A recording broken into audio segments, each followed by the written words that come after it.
Los únicos responsables de estos actos repudiables son las personas que los han ejecutado.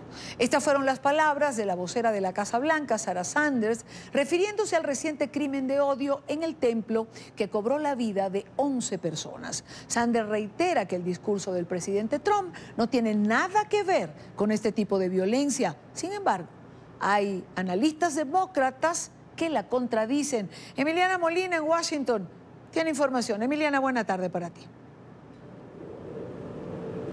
Y Dania, ¿qué tal? Muy buenas tardes para ti. Así es, en las últimas horas la vocera de la Casa Blanca, Sarah Sanders, rechazó los recientes hechos violentos en los que se convirtió en los ataques más letales en contra de la comunidad judía en la historia de Estados Unidos, a tan solo 8 días de las elecciones legislativas aquí en la Unión Americana, donde los demócratas y los republicanos corren para intentar enviar un mensaje de unidad. Sin embargo, los recientes incidentes de violencia aún mantienen a ambos partidos bastante divididos, mientras la nación continúa sufriendo las consecuencias. La única persona responsable por llevar a cabo estos ataques odiosos son los individuos que los realizan, no es el presidente, así como no fue culpa de Bernie Sanders por el individuo que disparó o en un campo de béisbol con congresistas republicanos. No pueden poner la responsabilidad del individuo en nadie más que no sea el individuo.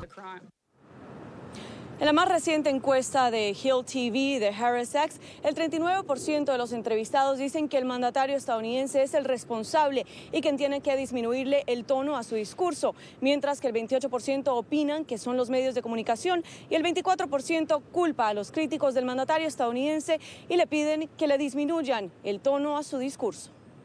La regularidad ha aumentado.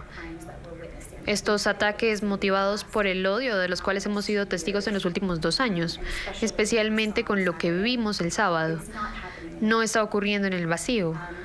Las palabras importan, la retórica importa, la percepción también importa.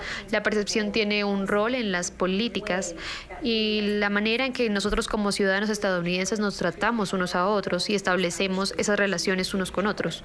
Mira, es difícil comprobarlo, pero yo creo que sí hay un empoderamiento por parte del presidente a este tipo de actos, vamos a decirlos como tal, terroristas dentro de Estados Unidos. Hicimos un estudio analizando la encuesta de victimización aquí en Estados Unidos y encontramos que del 2010 al 2016 cerca de 56,000 crímenes relacionados con odio se llevaron a cabo con un arma de fuego. Esto no quiere decir asesinatos o necesariamente crímenes violentos. Pueden haber sido amenazas o que solo un agresor enseñó el arma y gritó palabras como fuera cierto tipo de raza, entre otras cosas. Según las cifras más recientes por parte del FBI, en el año 2016, el 58,5% de los crímenes de odio ocurrieron contra cierta raza u origen étnico, mientras que el 21% de estos crímenes ocurrieron contra prejuicios religiosos. Esta es toda la información que tenemos en directo desde Washington. Emiliana Molina, regreso al Centro Internacional de Noticias. ¿Y Dania? Gracias, Emiliana, gracias por la información. Quiero saludar en esta parte del programa, cuando son las 5:50 minutos en la costa este de los Estados Unidos, a la doctora Mónica Oganés. Ella es psicóloga y tuve la oportunidad de conversar con ella cuando se presentaron los problemas de tiroteos escolares en escuelas, en la Florida. Hoy recordé parte de esa conversación que me parecía absolutamente importante y quise contactarla, porque más allá de la política, quería su opinión en relación a el discurso de la dirigencia política. ¿Puede estimular o no este tipo de acciones violentas que estamos viendo o que hemos visto durante este año? Para centrarnos, digamos que en un espacio de tiempo. Doctor Oganés, buena tarde, gracias por acompañarnos. Buenas tardes, gracias por tenerme nuevamente. ¿Influye o no el discurso político? Digamos, es la pregunta que muchos se hacen, aunque como bien decía la vocera de la Casa Blanca, cada quien es responsable, pero ¿no tendría que tener la dirigencia política cierta responsabilidad ante la sociedad que dirige?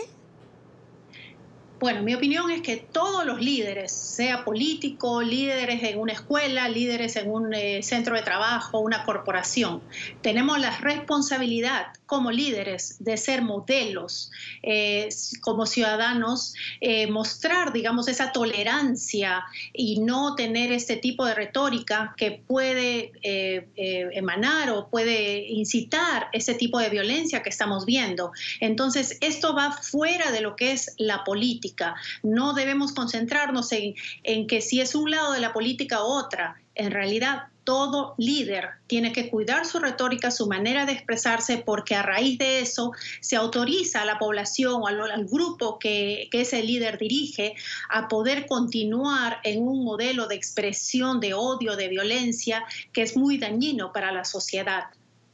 Por eso decía precisamente, doctor Oganés, que más allá de la política, creo que esto tiene que ver con una responsabilidad de todos.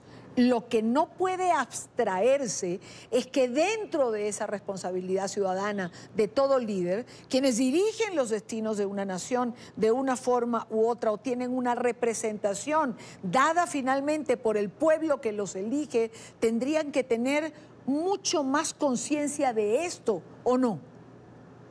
Bueno, en mi opinión, es más aún, ya que estamos viendo la cultura de este país en este momento, que los gobiernos, en este caso este presidente o cualquiera de las administraciones, tenemos que tomar conciencia que en los últimos años hay un incremento a ese tipo de violencia, a ese tipo de daño contra cierto tipo de poblaciones. Entonces tendríamos que crear realmente lo contrario, programas de sensibilización que sensibilice a la población para que sean efectivos y para que nosotros identifiquemos en nosotros mismos ese sesgo implícito que puede existir, ya sea transgeneracional o últimamente de grupos que se sienten tal vez autorizados a poder salir, digamos, mostrar ese odio que tienen.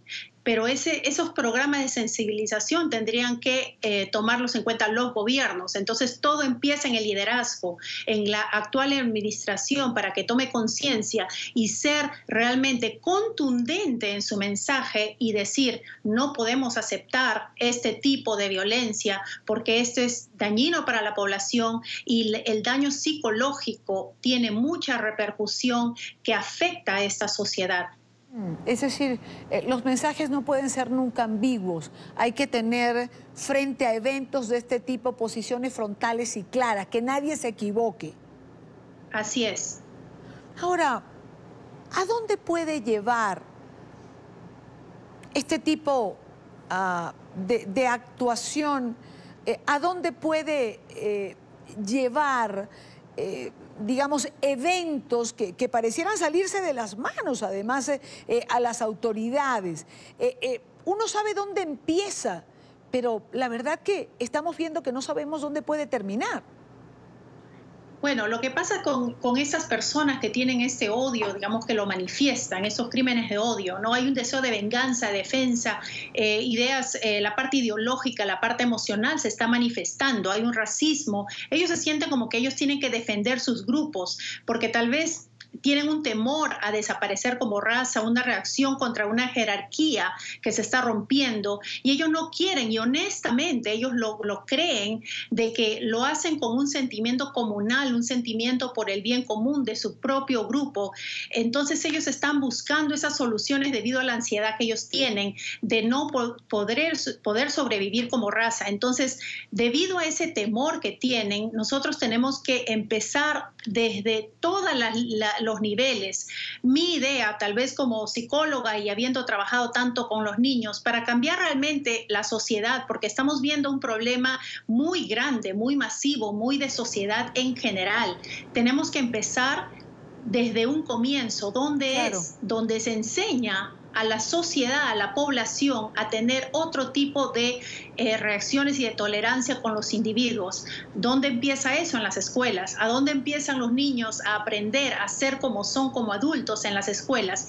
pero también se enseña a los padres y se enseña a las autoridades, se enseña a los líderes. Es un trabajo sistémico, es un trabajo muy grande, pero deberíamos empezar ya, porque esto no está mejorando, esto está empeorando.